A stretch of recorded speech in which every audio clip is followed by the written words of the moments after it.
মতো উৎসব শুরু হয়ে গেছে আজকে উৎসবের সাজে। হ্যাঁ, উৎসবের সাজে একদম সাদা থেকে শুরু করলাম, সব থেকে স্নিগ্ধ একটা রং দিয়ে শুরু করলাম, আস্তে আস্তে বিভিন্ন রঙে উঠবো আমি। আর এই শাড়িটা আমার খুব পছন্দের একটা শাড়ি, তো পরে আসলাম ব্যাস। তা পুজোর প্ল্যানস কি এবারে?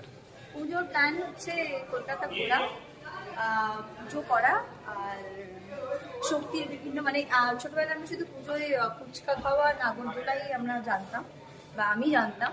এখন আমি পুজোর 9টা দিনের কি কি মানে আছে, কাল থেকে আমার পুজো শুরু হয়ে যাচ্ছে। আজকে যে শাড়িটা পরেছো ওটা একদম রুদ্রাক্ষের মালা, তার সাথে আবার বলতে গেলে ভক্তি লেখা আছে বা বিভিন্ন শব্দ লেখা আছে, বলতে গেলে উৎসবকেও ডিপিক্ট করে, কি বলবে?